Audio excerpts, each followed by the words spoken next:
ബ്രഹീം Diaz അവസാനം ആ golden boot വാങ്ങാനായിട്ട് സ്റ്റേജിലേക്ക് പോകുന്ന നിമിഷത്തിലുണ്ടായിട്ടുള്ള ഒരു ഇൻസിഡൻറ്റ് വെച്ചുകൊണ്ടുള്ള ഒരു വീഡിയോ ആണ് കേട്ടോ. ഞാനൊരു റയൽ മാഡ്രിഡ് ആരാധകനല്ല, പക്ഷേ ഇത് പറയണം എന്ന് എനിക്ക് തോന്നി. കാര്യം എന്താണെന്ന് വെച്ച് കഴിഞ്ഞാൽ ആർക്കെതിരെയാണെന്നുണ്ടെങ്കിലും ആ ഒരു പെനാൽറ്റി മിസ്സാക്കിയത് കൊണ്ട് മാത്രം പുള്ളി ആ ടൂർണമെൻറ്റിൽ ഫ്ലോപ്പ് ആണെന്നോ അല്ലെങ്കിൽ അവനെ കൂവി വിളിക്കണമെന്നോ ഉള്ള അർത്ഥമൊന്നുമില്ല എന്നുള്ള അഭിപ്രായമുള്ളതുകൊണ്ടാണ് ഞാൻ ഇങ്ങനെ ഒരു കണ്ടന്റ് ചെയ്യുന്നത്. സോ നമ്മുടെ കോണ്ടന്റ്സും കാര്യങ്ങളൊക്കെ നിങ്ങൾക്ക് ഇഷ്ടപ്പെടുന്നുണ്ടെന്നുണ്ടെങ്കിൽ ഇൻസ്റ്റയിലാണെന്നുണ്ടെങ്കിൽ ഒന്ന് ഫോളോ ചെയ്യുക, യൂട്യൂബിലാണെന്നുണ്ടെങ്കിൽ ഒന്ന് സബ്സ്ക്രൈബ് ചെയ്യാൻ ഓർമ്മിച്ചുകൊണ്ട് കാര്യത്തിലേക്ക് കിടക്കുകയാണ്. യെസ്, അപ്പോൾ ആഫ്രിക്കൻ കപ്പ് കംപ്ലീറ്റ് ആയിട്ടും ഫോളോ ചെയ്തിട്ടുള്ള ഒരാളൊന്നും അല്ല ഞാൻ. പക്ഷേ ബ്രഹീം ഡിയാസ് എന്ന് പറയുന്ന താരം ഈ 2025-26 ആഫ്രിക്കൻ കപ്പ് ഓഫ് നേഷനിൽ ഉണ്ടാക്കിയിട്ടുള്ള ഇമ്പാക്റ്റ് എന്താണെന്നുള്ളത് നമുക്ക് എല്ലാവർക്കും അറിയാം. അതിനൊരു എക്സ്പ്ലനേഷൻ്റെ ആവശ്യമില്ല. ഇത് ഫുട്ബോളാണ്, പന്തുകളിയാണ്. എല്ലാവർക്കും കൺവേർട്ട് ചെയ്യാനും അല്ലെങ്കിൽ എല്ലാ ഫൈനലും ജയിക്കാനും ഒന്നും പറ്റണമെന്നില്ല.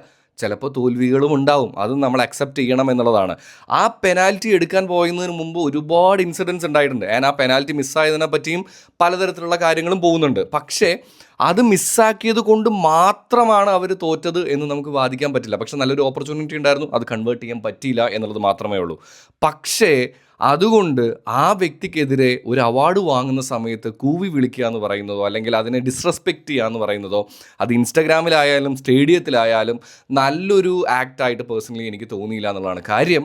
പുള്ളി കളിച്ചാണ് ആ ട്രോഫി വാങ്ങിച്ചത് എന്നുള്ളതാണ്. പുള്ളി ഏത് ടീമിലാണെന്നുണ്ടെങ്കിലും എനിക്ക് പറയാനായിട്ടുള്ള ഒരു കാര്യം എന്താണെന്ന് വെച്ച് കഴിഞ്ഞാൽ പുള്ളി ഒരു ചാമ്പ്യൻ തന്നെയാണ്. ഫുട്ബോൾ എന്ന് പറയുമ്പോഴേക്കും നമ്മുടെ മനസ്സിലേക്ക് പെട്ടെന്ന് മെസ്സിയും റൊണാൾഡോയും ഓടി വരുന്നില്ലേ? ഇവർ രണ്ടുപേരും, ഞാനൊരു എക്സാമ്പിൾ പറയുകയാണെന്നുണ്ടെങ്കിൽ 2008 മാഞ്ചസ്റ്റർ യുണൈറ്റഡ് ജയിച്ചെങ്കിലും ഒരു പെനാൽറ്റി റൊണാൾഡോ മിസ്സാക്കിയിട്ടില്ലേ? ഇനി അതുപോലെ മെസ്സിയുടെ കാര്യം എടുത്ത് നോക്ക്, ഫൈനലിൽ എന്താ മെസ്സി പെനാൽറ്റി മിസ്സാക്കിയിട്ടില്ലേ? സോ ഇതൊക്കെ ഫുട്ബോളിൽ സഹജമായിട്ടുള്ളൊരു കാര്യമാണ്. അതുകൊണ്ട് മാത്രം ആ പുള്ളിയുടെ കരിയറോ ആ ഒരു ടൂർണമെൻറ്റിൽ പുള്ളിയുടെ പെർഫോമൻസിനെയോ കുറച്ച് കാണേണ്ട ആവശ്യമില്ല എന്നുള്ളതാണ് പേഴ്സണലി എൻ്റെ ഒപ്പീനിയൻ. ആൻഡ് ഇത് ഫുട്ബോളാണ്. തോൽവിക്കപ്പുറം എന്തായാലും ഒരു ജയത്തിൻ്റെ ഒരു സമയം വരും.